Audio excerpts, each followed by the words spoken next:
the 6-5. I'm Phoenicia, and today I'm joined by some very special guests. I will let them introduce themselves. Hi, I'm Andrew Boynton. I'm a visual artist here in the city and a Luminarts Fellow. I'm Sada Ferdowsi, and I am a Luminarts Pros Fellow from 2022. Okay, and for those of you who don't know, Luminarts was, I tried to read up on it. I should know because their office is right next to mine. But started here at the Union League Club. That's right. And it's visual arts, graphic arts, writing. It's pretty much everything, yeah. Okay. So There's there's classical dance. music, Yes. voice, Yeah. fashion. Yes. I think any art Right. is represented. And so, would you call yourselves, is it Luminaires? Luminarts Fellows. Oh, I heard somebody say I mean, I'm sure someone has hit a Lumineers, but Luminarts Fellows is sufficient. I Okay. think, that works for us, definitely. Okay, so you guys are on our podcast. You're not members, but that's okay because you guys are special enough to still be on our podcast. Honorary Thank members. you. Yes, and you've been in the club many times, right? Yes, Oh, yeah, of course. We're really lucky with like Luminarts. They do like jazz showcases here, and we can attend. Yep. And yeah, it's been a really good opportunity. Okay, so tell me your journey to becoming a Luminarts Fellow. Either one of you can go first. You go first. Mine was, I was actually in school at the time, at the School of the Art Institute, and my practice it's pretty grand in scale. You know, I have a lot of actors and costumes and sets, and so I needed a way to fund that. Okay.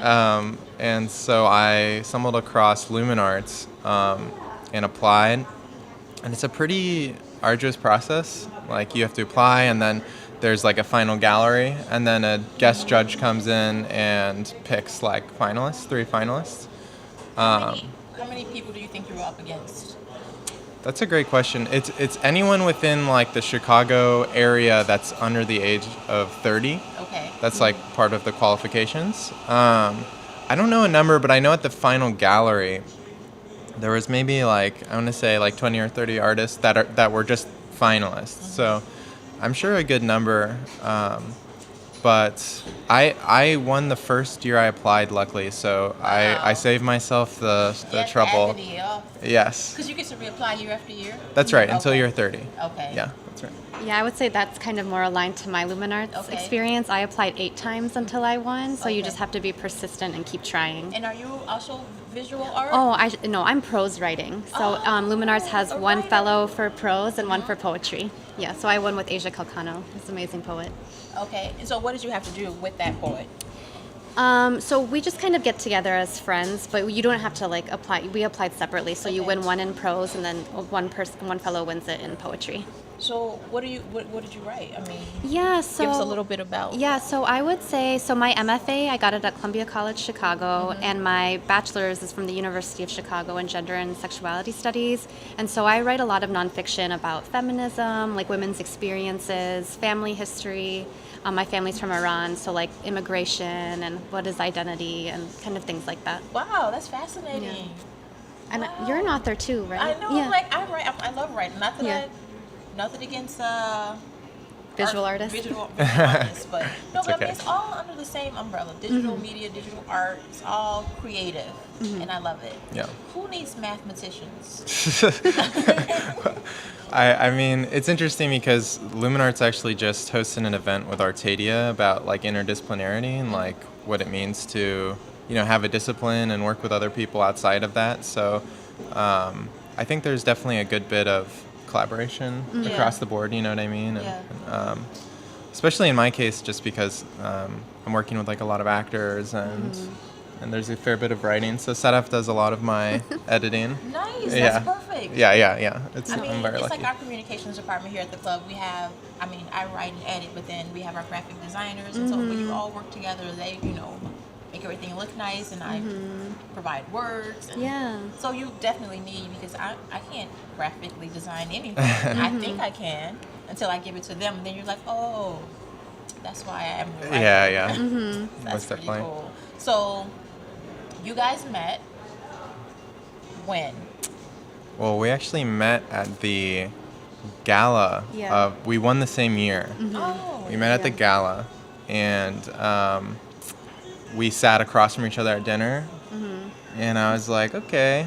So like, she's who placed you feeling me. guys? The Luminarts did? We placed ourselves. Yeah, You know? I So was there secretly hoping he would sit like next to me or near me. Oh. I mean, it was all Luminarts. Like they had they had a big YouTube video of Andrew's achievements, and I was like, oh, okay.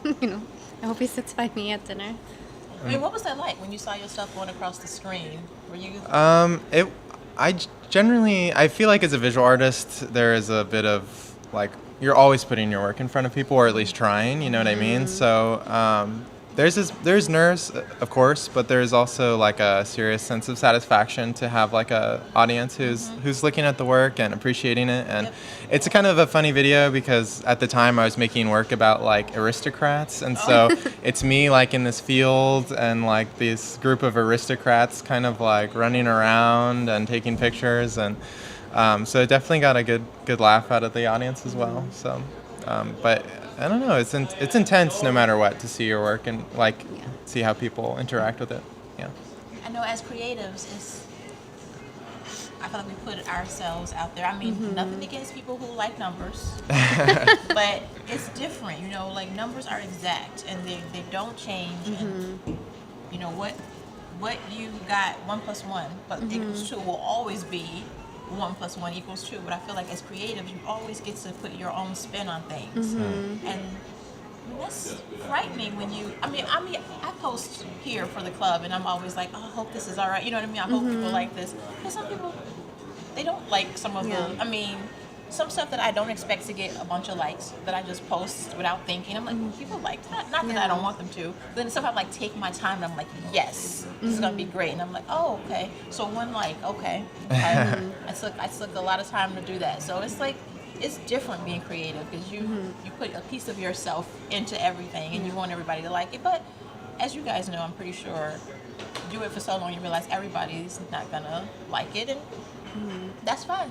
Sometimes it's a good sign, Yeah. Like it's interesting trying to weigh like people's validation of the work to just like if you're doing something new, maybe it's jarring or upsetting to people at times as well. So Yeah, and I think like when I was first starting to write, I was very like, okay, what is it that people like? And in a way, like you're not really taking risks. You're kind of playing a little safe. And so I would say like over the time, like, what you were saying is sometimes you put things out there and you don't think it's going to make any impact, and then it does. And other things that you work really hard at, it's not as meaningful to others. So you really just have to keep taking those creative risks and like really do put yourself into it so that people can connect and engage with you, the artist. That's absolutely correct. And also I have learned too that even though people may not like or whatever, they still see it and they'll be like, I saw that picture that you posted. I'm like, you didn't like it. So I know now that even though nobody's clicking or commenting, people still are watching. yeah, social media is a hard measure. You know what I mean? You can't. You gotta have thick skin.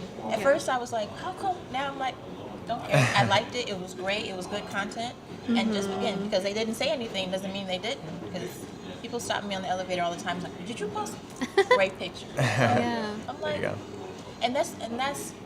Sorry, we do metrics, numbers. Sorry, to see who liked what and why they liked it. But that person on the elevator didn't click, so they don't reach our metrics. You know what I mean? But they still saw it and they talked to me, which doesn't really translate on paper when you're, saying who liked this and what. So. Yeah, and I think sometimes like content has a direct purpose. Like you're like, I want 20 likes for this to like boost engagement or whatever.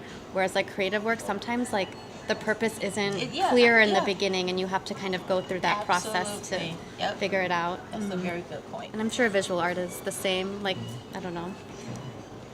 Yeah, I mean, I just feel like at that interdisciplinary conversation, they were talking a lot about how they were curators and directors, and they said, what is success to you? Like, what does success look like? And for them, they said, one person said that it's just getting the work done. Like it's just having that's a huge success to have even done it. But also it's weird as the artist outside of like the curatorial sense, like, you make stuff a lot of times because you do want it to be seen and you want to share it with others. Otherwise you could just, we wouldn't be there, I wouldn't have been in that room, for instance. So it's like, it's a hard balancing act trying to figure out how much investment you have in like the engagement or like Yeah. how people care about the work, but also just putting your head down and getting the work done. And I Yeah. think it's different every day. I feel like some days, like you said, I'm just glad I finished. Yeah. Oh, thank God, post. I don't care if nobody likes it. Yeah. You know, because it depends on what day. And some days I'm like, I hope people like it. It just fluctuates. Yeah, of course. You definitely have to celebrate those small victories as well. Like they really, the incremental progress I think is what keeps you going. Yes, absolutely. So I'll backtrack a little bit. Did you guys both know you wanted to be where you are today? You always wanted to be a writer? Did you always want to do visual art? So that how you start? That's really hard because I don't really remember like a conscious day, like today I'm deciding to be a writer. But then I feel like a lot of times I have to, you know, amp myself up and be like, I'm a writer, I'm doing this. Like even though nothing is happening, things are still happening. So I would say, you know, I was like a reader first and a writer second. I just always loved to read books, and I really loved to, you know, talk about books, and that kind of got me into writing. And then being like, oh, like this can be like a career, or this can be like a lifelong passion versus just a hobby. Like there's a lot of, and I think Luminarts and, you know, the Union League Club really helping us with those artistic opportunities really does make it real for us, and so we can actually achieve it. Yeah. I'd say, I mean, I've been making art since I was probably 13. I've been taking pictures since I was 16. Oh yeah. But I've found myself in very odd situations in my practice. I've found myself in the back of carriages with aristocrats. I've found myself in full medieval costumes in the woods with thousands of other people who are Wow. dressed up in medieval costumes. Nice. And so, you know, did I see myself there? Maybe not.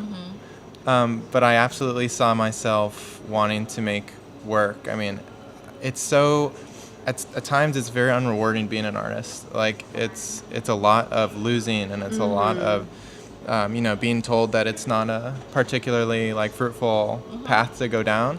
So you really have to, I mean, to get at least this far, you really have to have wanted it, I think. You know what I mean? Starving. Yeah, Starving yeah. artists, they always say, right? Yeah. They are. Not that you're starving, but Yeah, I've been close, so, you know. Maybe not starving, but it's like a lot of ramen and PB&J sometimes. Yeah. You just got to do it. Yeah. that's. I mean, I think being creative, just in this genre, that's just like what people say. I started off here and had to work my way, to, you know, stardom, if you will. Yeah. I'm still working on that. Yeah. But Yeah, if you have any secrets, let us know. Any tips and tricks? I don't have any, but I will let you guys know. You're on your way now when we're sitting here at the Union League. Yes. that's true. That's true. I'd never imagined like something like this. So Good. Yeah. Good. So that dinner that you guys met at. Tell me what happened after dinner. Well, so Sedef and I, we went upstairs, and we were just kind of mingling with some of the people who attended, and one guy had said, you know, we looked like what a nice couple we were. Yeah, And Sedef he- very soon after was like, oh, no, we're not a couple. Yeah, I don't know if he was a Luminarts board member or a Union League Club member, but I remember him. He's like, "Are you guys boyfriend girlfriend?" And I think like in my head, I was like, "Oh, I don't know if Andrew is like interested in me, so I'll just like play it cool or whatever." But then when he said that, that kind of like boosted my confidence, and so. And he didn't object. No, No. It was, I wanted to shake that guy's hand. Yeah, so the party wrapped up, and then we were. What neighborhood is it? Where we were? We were at the Union League art, not the Oh, the arts club or anyways, but she Yeah, so there was- had been leaving, Yeah. and I was in the middle of a conversation with somebody else, and he was like mid-sentence, and I just put a hand on his shoulder and was like, listen, man, I really appreciate you, but like there's a really beautiful girl leaving and I have to go. And I just chased after her, and the rest is history. Yeah. Yep. Yeah, I think there was like a bar in the area. So it was like the party was over, we went to a bar, and then the bar closed, and then we walked to Oak Street Beach, and we just like sat on the lake until 3 in the morning. Is this just talking. after you just met? Yeah. Yeah, Like yeah. well, we met So in May when they announced the visual art winners, there was like that gallery. Okay, yep. And so I saw Andrew there when he won. Like it was like the room of finalists, and then they picked the top 2 or the top 3. I can't remember. And then so I met him briefly there, but it wasn't until the gala in October where we really started talking and stuff. We're a Luminarts love story. Yeah. You are. You are. So, do you guys do anything outside of your art?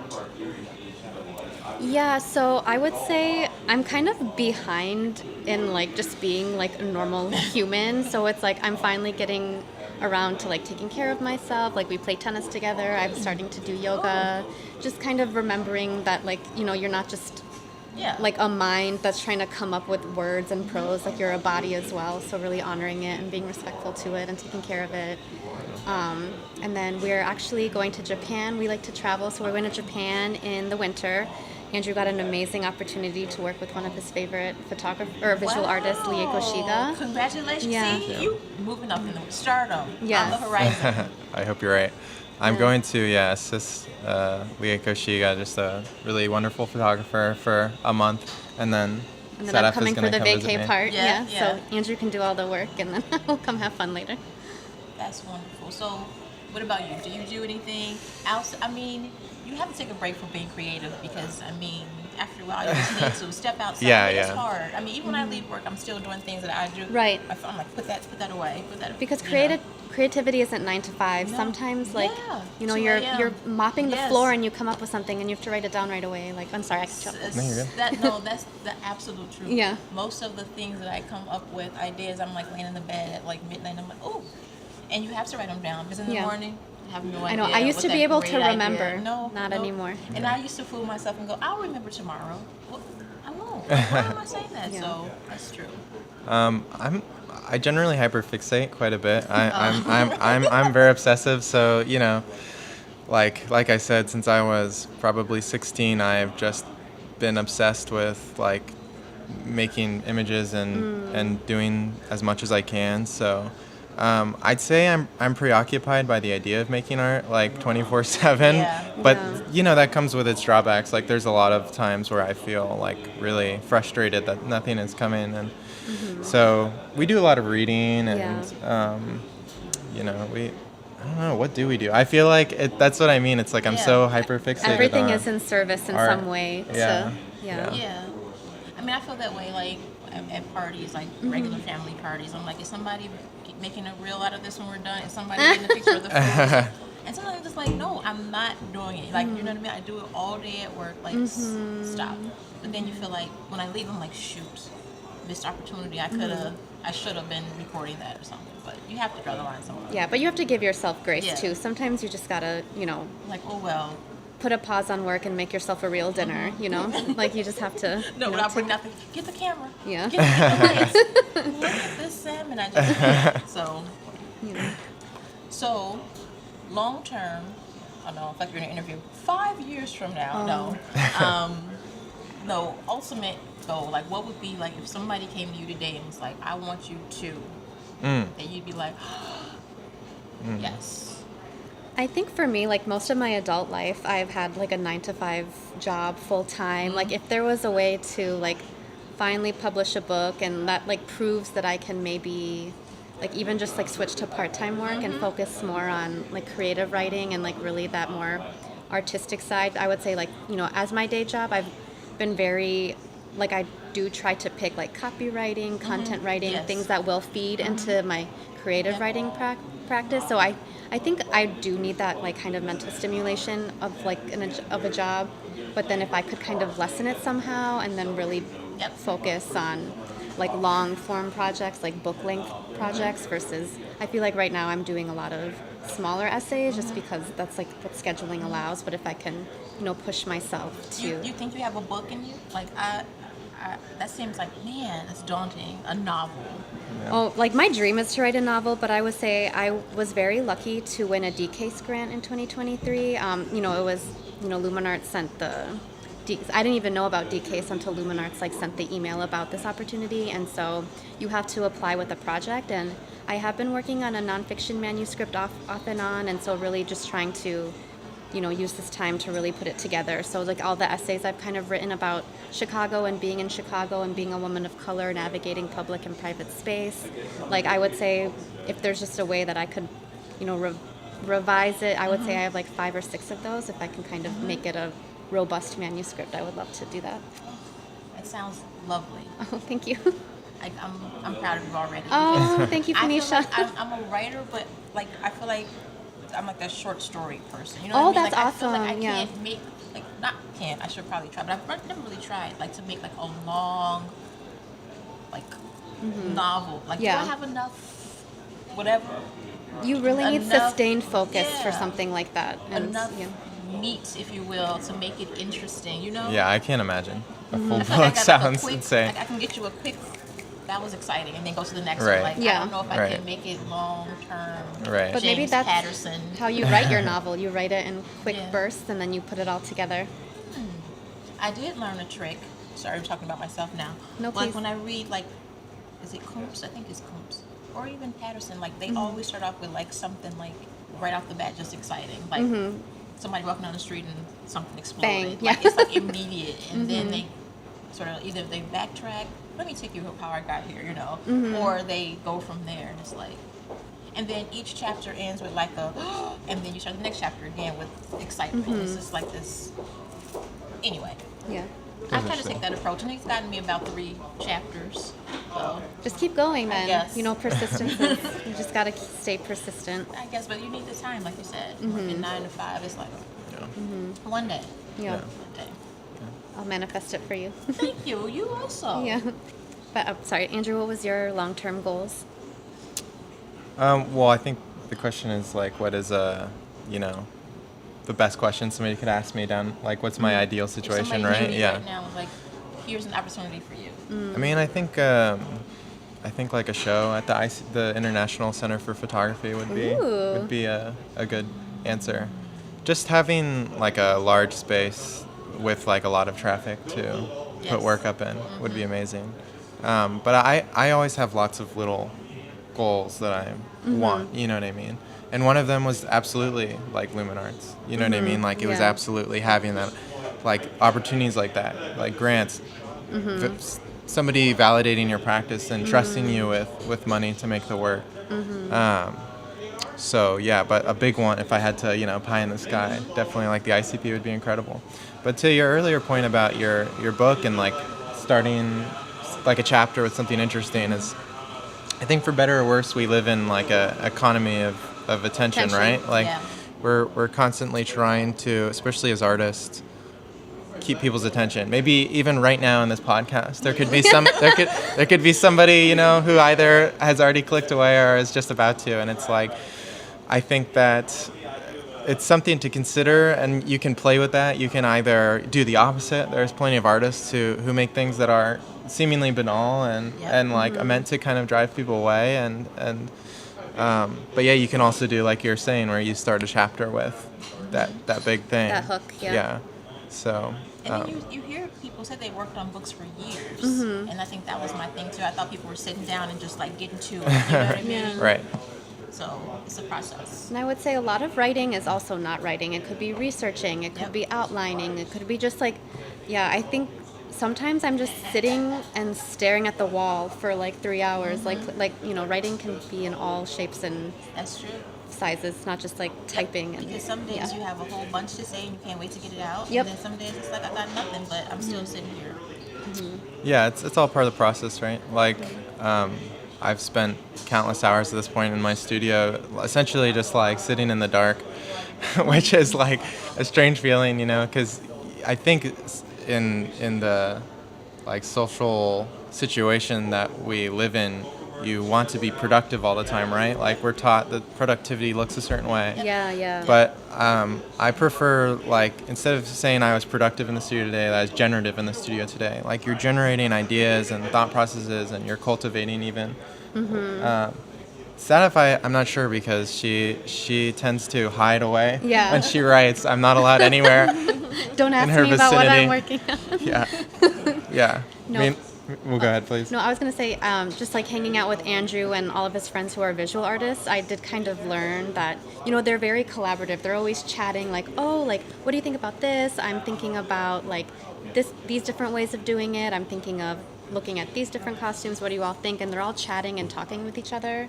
And I was like, oh, well, maybe this like solitary writer figure is kind of an illusion. And so I have been getting a little braver and just like talking to my writer friends and being Nice. like, how do you think about this topic? Like, this is how I'm thinking of approaching it. And it really does help. So It's necessary. yeah, like, Yeah.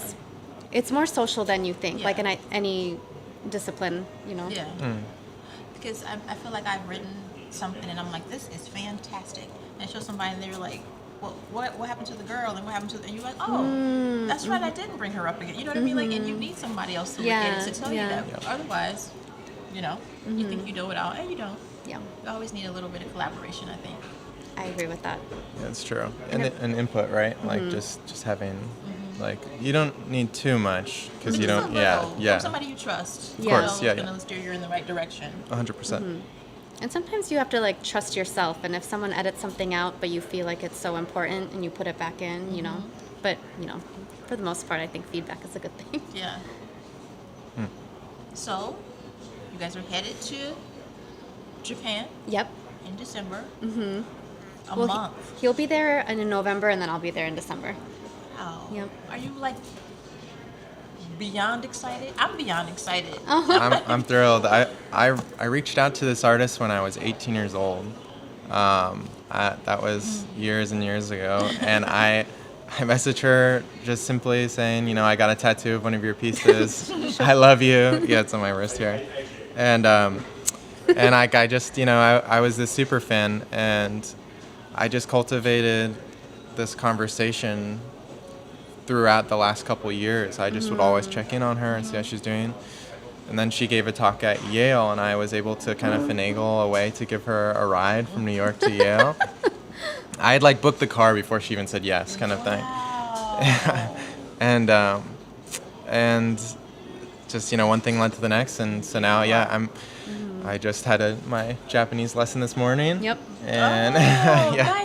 That's necessary. That's a good point. You got to communicate. You know what I mean? Yeah. So, And but it's yeah. respectful too. It Like, you is, want to order your own yes. coffee and like things Yeah, like yeah. that, Yeah, That's a but good point. I'm very excited. I'm just gonna try to be a good like listener and watcher. I want to soak everything in. Yeah. Just be a sponge.